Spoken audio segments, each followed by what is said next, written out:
Muy buenas, bienvenidos al programa Parlamento de Andalucía. Retomamos la actividad una vez que la Cámara Autonómica, tras el parón del verano, vuelve a convocar sesiones plenarias. Sumario con el contenido de la edición de hoy y comenzamos.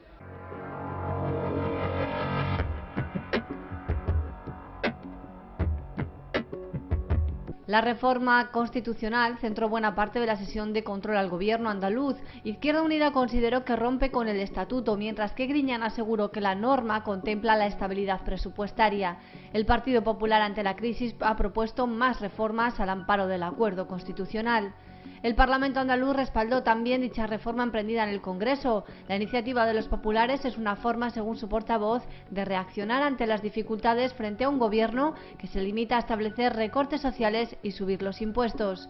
Y en el reportaje de la semana nos acercamos a la faceta humana de la Cámara. Entre sus trabajadores nos encontramos con Encarnación Fernández. Sufre una minusvalía visual de nacimiento, lo que no le ha impedido realizar sus estudios universitarios y llegar a ser secretaria del vicepresidente primero.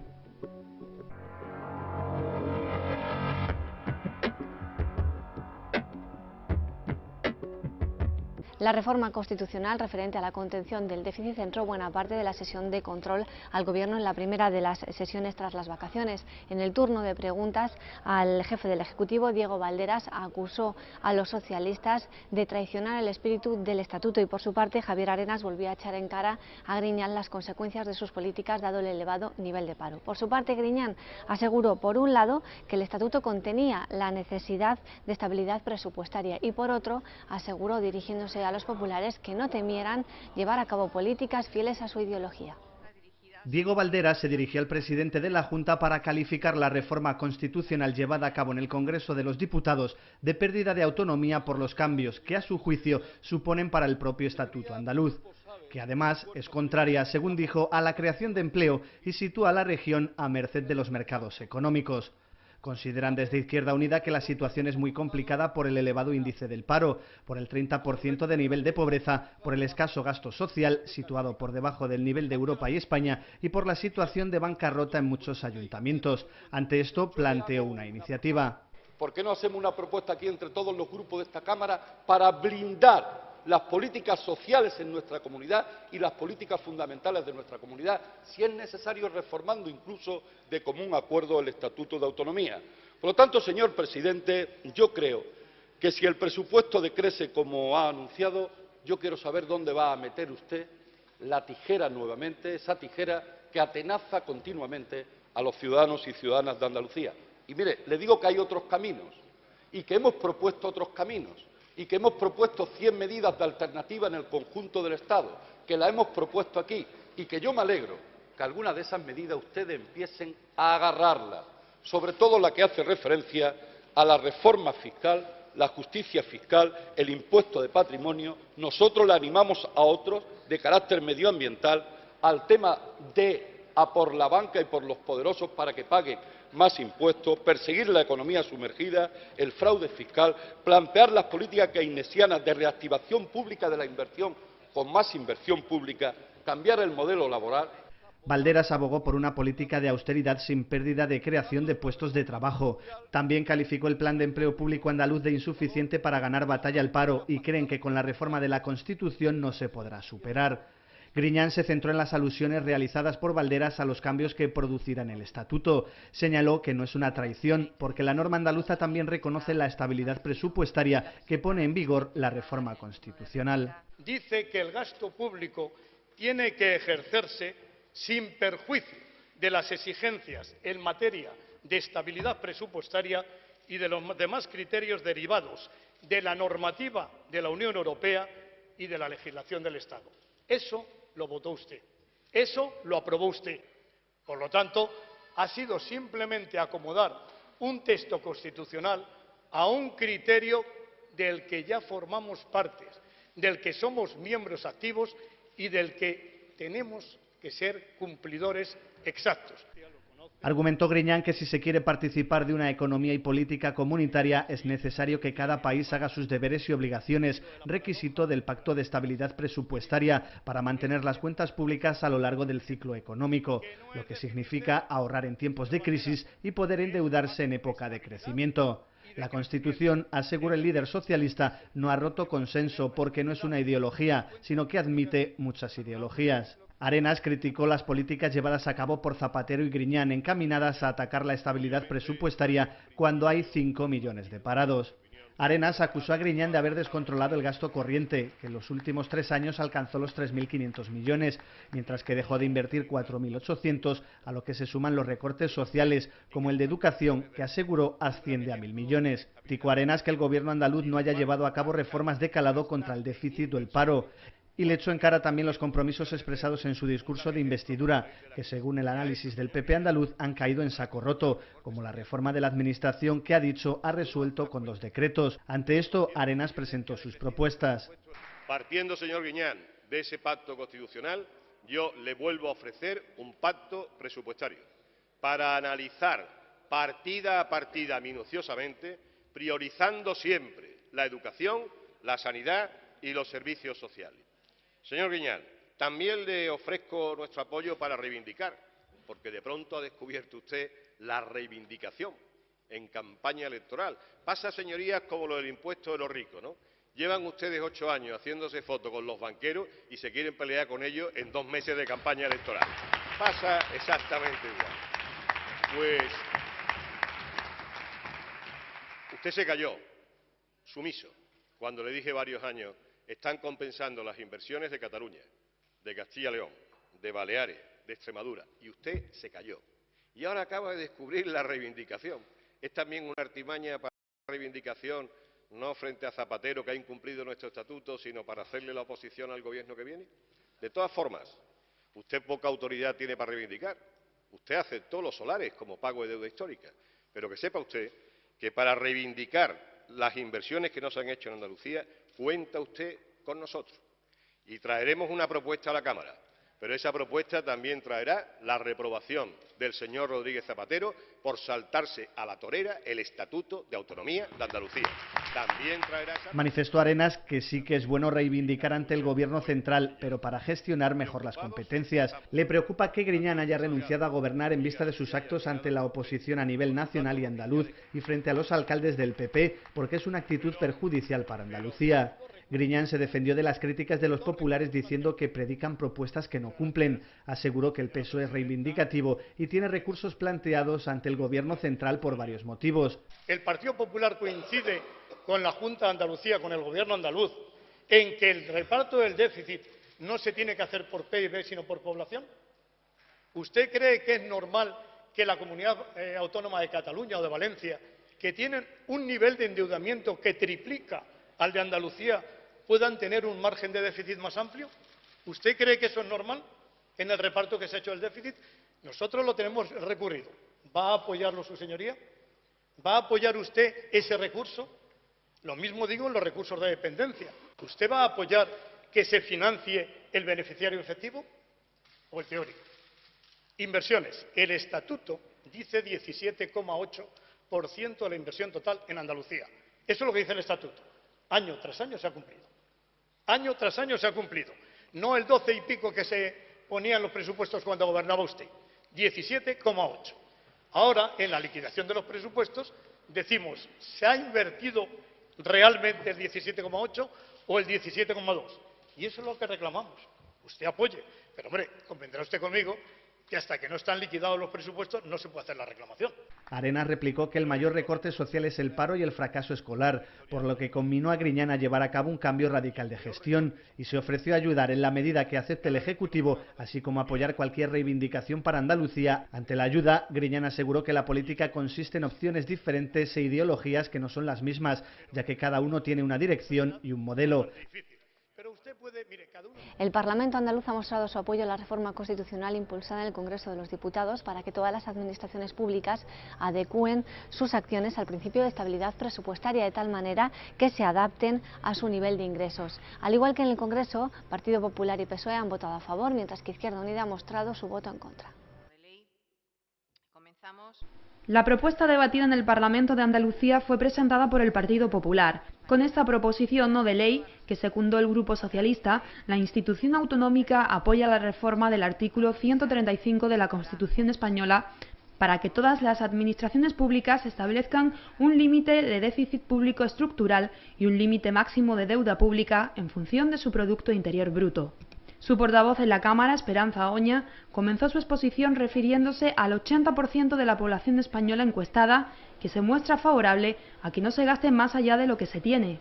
Justificó Oña esta iniciativa aludiendo a que el endeudamiento excesivo, lejos de garantizar las pensiones, como argumenta la izquierda, las dificulta y las pone en peligro. La reforma constitucional, expuso Oña, viene para unir la vida de los españoles y no para perjudicarla, y supondrá un aumento de la confianza de los ciudadanos ante la actual situación de incertidumbre. Oña afirmó que es necesario reaccionar ante las dificultades y que esta proposición, que calificó de constructiva, no será la panacea, pero es un cauce para que la situación empiece a mejorar. El Gobierno, a su modo de ver, no puede ser impasible y no debe limitarse a recortes sociales y subida de impuestos.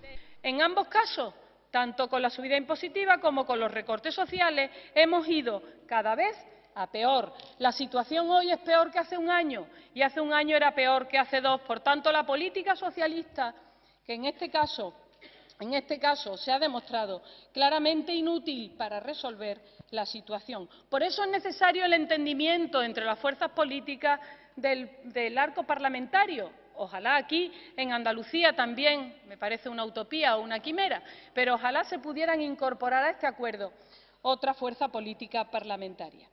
Ejemplo de ello es, según Oña, el que Mariano Rajoy presentara hace un año esta misma propuesta de reforma de la Constitución que establece un límite al déficit, que fue motivo de burla por parte del Gobierno de Zapatero, algo que hubiera ahorrado a las arcas públicas, de acuerdo al artículo de prensa que mostró Oña, 1.100 millones de euros en el último año.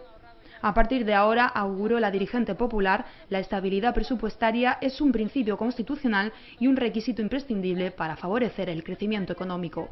Desmontó la diputada del PP el argumento de que el endeudamiento cuanto mayor es mejor, porque implica más prestaciones sociales. Aseguró que es totalmente lo contrario, porque no hay dinero para abonarlas. Las propuestas del PP, afirmó Oña, siempre han defendido que no hay mejor política social que la que genera empleo y riqueza compartida, por lo que manifestó que la estabilidad presupuestaria dará una imagen de España de país sólido. Sentenció que el compromiso del PP se hace para evitar los recortes y para pactar la seguridad del crecimiento. Y que nadie diga tampoco que pone en peligro el Estado de las autonomías. Todo lo contrario. Las autonomías solo podrán permanecer y ser útiles para gestionar bien si hay recursos económicos para mantenerlas. Por tanto, para todos, todas las administraciones, desde los ayuntamientos hasta el Gobierno de España o el Estado español, tenemos que tender al equilibrio presupuestario para asegurar las prestaciones sociales, para asegurar el crecimiento, para asegurar el modelo autonómico que todos nos hemos dado, para afianzar ese modelo autonómico en el que creemos. Por parte de Izquierda Unida intervino el diputado José Manuel Mariscal, quien calificó de metáfora infantil el símil utilizado por los populares sobre el hogar y el hecho de no gastar más de lo que se ingresa para expresar la necesidad de fijar un límite al déficit. Me imagino que ustedes habrán pagado su casa a tocateja, su coche a tocateja, que no tendrán ningún tipo de deuda ni ningún tipo de hipoteca con el banco, porque, claro, esa metáfora se cae por sí mismo. Es necesario que el Estado en el que nosotros creemos como agente económico y que venía consagrado hasta ahora en la Constitución como un agente que debe de intervenir en la economía para que haya una igualdad de acceso a los derechos sociales, una universalidad en el acceso a los derechos sociales, pueda tener inversiones sociales. Inversiones de carácter social cuyo resultado no se recoge nunca al cabo del año, ni siquiera al cabo de los 2 años, sino que se recoge con el tiempo. ¿Usted por qué quiere utilizar a las personas más desfavorecidas para que tengan miedo? ¿Usted por qué quiere asustar a los que están en el paro? ¿Pero usted por qué se beneficia de eso? ¿Aquí quién ha dicho que no se puedan endeudar las administraciones públicas? Nadie. ¿Es que acaso la reforma del artículo 135 dice que ya no nos podemos endeudar? Falso. ¿Usted por qué utiliza esa demagogia mentirosa una y otra vez? Todos recurrimos a la deuda. El peligro de la deuda es que no sea una deuda controlada, que nos desborde, que nos supere, que nos arrastre, que nos lleve al precipicio, que nos lleve a la ruina, que perdamos nuestra casa, que perdamos nuestro bienestar, que es lo que está ocurriendo con el Gobierno, que ahora mismo es del Partido Socialista en España, que es el que más recortes ha producido en la historia de la democracia. Y por culpa del mal gobierno, de la mala gestión de la crisis, del endeudamiento excesivo, se está poniendo en peligro el bienestar de todos los españoles. Manuel Gracia, diputado del Grupo Socialista, fijó la posición de su formación y expresó que esta iniciativa de apoyo a la reforma constitucional nacía ya de un acuerdo político entre las dos fuerzas mayoritarias nacionales. Gracia acusó a Izquierda Unida de enarbolar una bandera de oposición a la reforma porque puede dar réditos electorales. También manifestó que se han incluido elementos de flexibilidad en la norma para hacer uso de la misma. Habrá quienes, al aire de esta reforma, de ese artículo nuevo 135, hagan políticas neoliberales. Habrá quienes hagan políticas de recortes. Habrá quienes hagan políticas que, en nombre del sacrosanto déficit cero, que no es el que recoge el 135, lo resuciten para justificar políticas de recortes y de destrucción de las bases del estado del bienestar.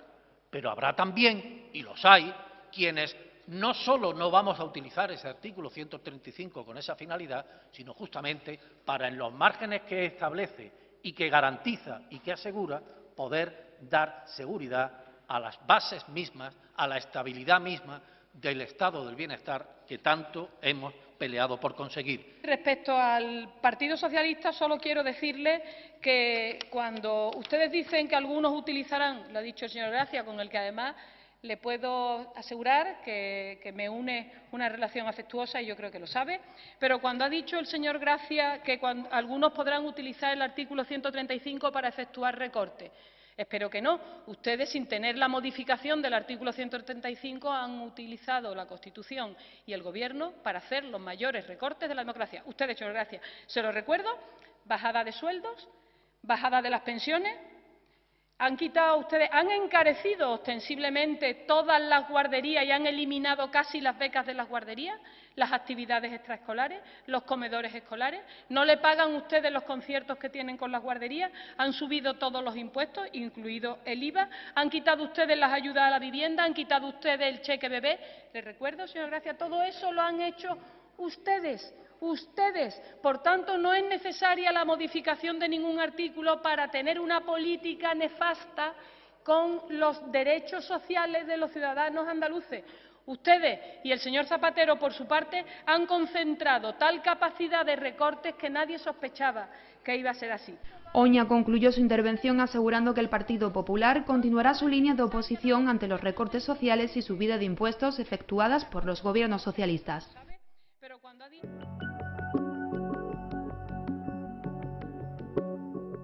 Juan Manuel Sánchez, diputado Grupo Parlamentario Izquierda Unida Los Verdes, convocatoria por Andalucía, portavoz en la Comisión de Salud y Agricultura y Pesca.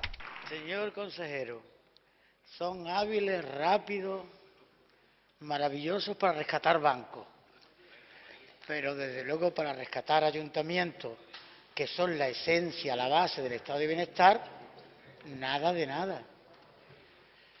Reclamar la PIE adelantada a los ayuntamientos en bancarrota, que no pueden pagar la Seguridad Social, que no pueden pagar Hacienda, que no pueden pagar a los trabajadores, que no pueden pagar a Endesa, que no pueden atender a sus ciudadanos en temas sociales elementales, nos parece que es atentar contra el estado de bienestar, porque no hay estado de bienestar posible sin la presencia de los ayuntamientos.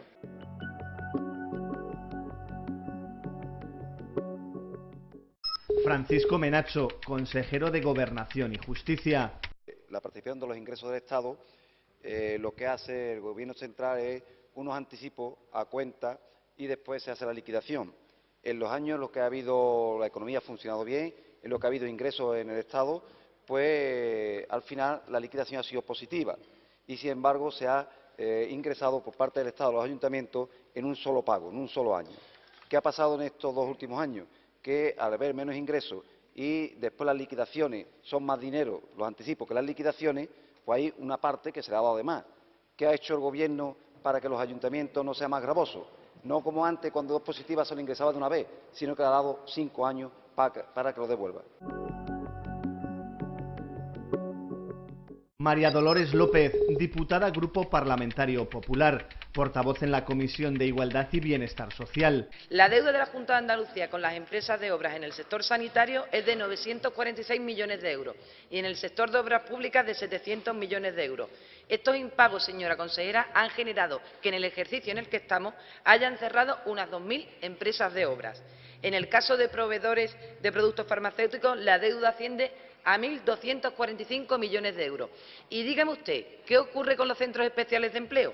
¿Cuándo les van a pagar? Le adeudan ustedes a FEAS Andalucía 10,5 millones de euros de subvenciones y ayudas aprobadas y no pagadas para el sostenimiento de estos centros. Centros que, como usted bien sabrá, tienen como objetivo la inserción laboral de personas con discapacidad intelectual. Y después tienen ustedes la osadía de decir que no se están produciendo recortes sociales. Miren, ningún sector de la sociedad, ni siquiera los que más amparo necesitan, escapan a la asfixia económica que su Gobierno los tiene sometidos.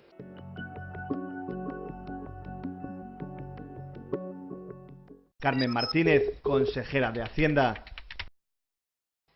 Señoría, la Junta de Andalucía viene atendiendo razonablemente sus obligaciones de pago, eso sí, adecuando el ritmo de pago a las capacidades de obtener ingresos en los mercados financieros como todas las administraciones públicas. Es cierto que hemos incrementado algo nuestro periodo medio de pago, pero entiendo que ustedes tampoco son ajenos a la realidad que están viviendo todas las administraciones públicas en estos momentos. Que venga usted aquí a decir ahora que nosotros negamos la crisis es una especie de muletilla que ustedes llevan reiteradamente diciéndolo, que niega la realidad más palmaria. Yo le he dicho aquí muchas veces, y le voy a volver a repetir, aunque yo misma me aburro de decirlo, que fuimos el primer Gobierno que cuando aún no se había producido la caída de Lehman Brothers, ya teníamos un paquete de inversión. En febrero de 2008, les recuerdo que Lehman Brothers cayó en septiembre, un paquete de inversión para hacer estímulo económico. Cinta Castillo, diputada Grupo Parlamentario Socialista, presidenta de la Comisión de Educación. El Grupo Socialista quiere saber qué número de vacantes arranca este curso, tiene este curso, porque sabemos que ese más de 1.800.000 andaluces, desde luego, tienen garantizada su plaza escolar. Queremos saber el número de vacantes con el que partimos en este curso. Si tuviéramos que calificar este comienzo de curso, si tuviéramos que ponerle nota a la gestión del equipo que usted dirige y a usted mismo, sería de sobresaliente.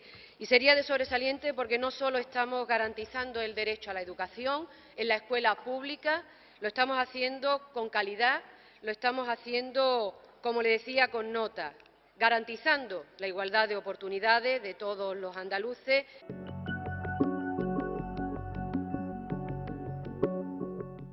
Francisco Álvarez de la Chica, consejero de Educación.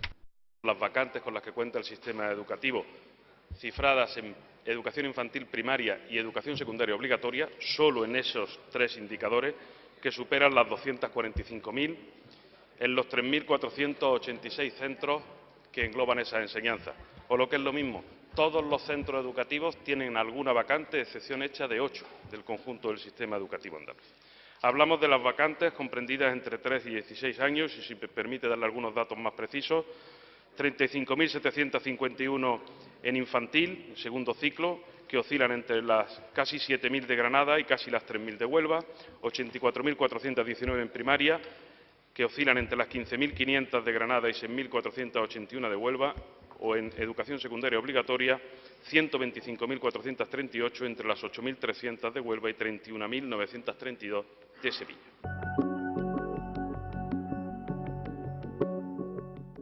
En el siguiente reportaje nos acercamos a la faceta humana de la Cámara, a la de sus trabajadores. Entre ellos se encuentra Encarna Fernández. Desde hace 5 años es la secretaria del vicepresidente primero del Parlamento, un puesto al que accedió con grandes dosis de superación, ya que posee una minusvalía ocular desde su nacimiento. Sus superiores valoran su esfuerzo, que siempre acompaña con una sonrisa.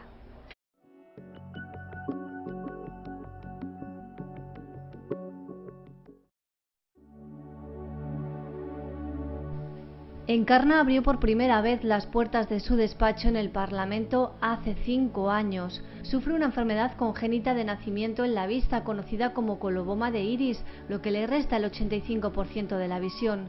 Una minusvalía que no le ha impedido obtener un título universitario y acceder a un puesto de trabajo en la Cámara como secretaria del vicepresidente primero, cargo que en su día ocupó Francisco Álvarez de la Chica, y hoy lo hace Manuel Gracia, uno de los diputados más veteranos, ya que cuenta con un escaño desde los inicios de la institución. Como su superior más directo, considera encomiable la labor y el esfuerzo de Encarna. Era ella ya la secretaria del anterior vicepresidente primero y cuando me la presentó, y yo ya la conocía, lógicamente, aunque no en el trabajo, bueno, la puse a prueba, lógicamente. Y cuando comprobé que trabajaba bien y que funcionaba bien, pues ahí está, sin hacer ningún tipo de favor ni de distinción. Ella es una buena trabajadora, es una persona honesta, leal en el trabajo, y por lo tanto pues yo estoy absolutamente satisfecho de cómo lo desempeña. Gracia afirma que es importante apoyar a las personas discapacitadas, pero no solo desde el conjunto de la sociedad y el sector empresarial, sino también desde las instituciones. En la actualidad, la legislación obliga a los entes públicos a mantener una cuota del 7% de trabajadores con discapacidad. Con independencia de lo que establecen las leyes, de las reservas de plazas en la función pública, aparte de todo eso, quienes tenemos alguna responsabilidad pública, sea institucional o de otro tipo, deberíamos de intentar siempre evidenciar con hechos que las personas que tienen algún tipo de discapacidad o de minusvalía deben de tener un apoyo y un respaldo, naturalmente que además en el caso suyo no se corresponde con ningún tipo de favor, sino que es el de una persona que desempeña su actividad con absoluta profesionalidad. Encarna llegó al Parlamento desde su tierra natal, Almería, tras un proceso de selección. De un día para otro le comunicaron la noticia, lo que le obligó en un fin de semana a realizar el traslado y la búsqueda de un alojamiento en Sevilla para incorporarse el lunes a su nuevo puesto de trabajo en la institución, donde agradece cómo la han acogido sus compañeros. Yo anteriormente trabajaba en ONCE como administrativo. Me dijeron que había una entrevista de trabajo en el Parlamento y hice la entrevista con más personas. Y bueno, fui seleccionada. Me contrató en principio Francisco Álvarez de la Chica, el actual consejero de Educación, y bueno, estuve con él 4 años y ahora actualmente con Manuel Gracia Navarro. Tanto a sus superiores como al resto de personas con las que trata en su trabajo, recibe con una sonrisa y con un sentido del humor que sorprende. Asegura que es la mejor manera de afrontar su minusvalía, a lo que tiene que sumar grandes dosis de esfuerzo y tesón. Gracias a estas herramientas y a su cualificación académica, ha alcanzado estos logros profesionales, una fórmula que intenta transmitir a otras personas con discapacidad. Bueno, a mí me gustaría comentar como experiencia que vino un grupo de 11 aquí para un colegio, entonces estuve hablando con ellos y eso me gustó porque bueno, intenté que si yo puedo, pues ellos también. Sobre todo que estudien, que bueno, si una persona normal, entre comillas, tiene problemas a la hora de buscar empleo, pues si tiene una discapacidad, pues mucho más. Entonces, si tiene estudios, pues tiene más posibilidades para acceder antes al trabajo. En el Parlamento tiene que superar 2 dificultades o barreras que nada tienen que ver con las arquitectónicas.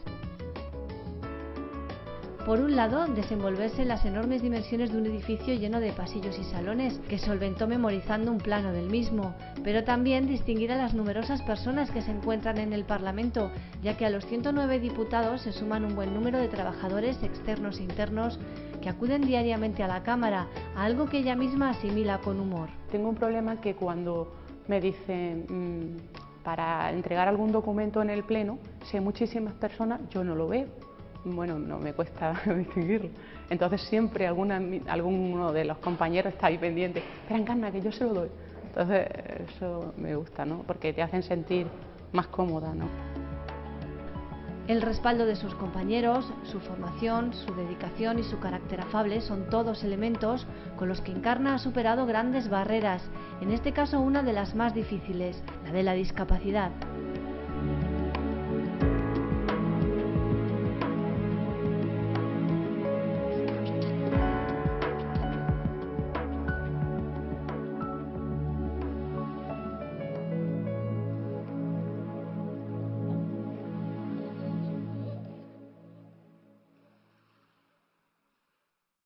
Esto ha sido todo, les esperamos en la próxima edición del programa Parlamento de Andalucía. Hasta entonces.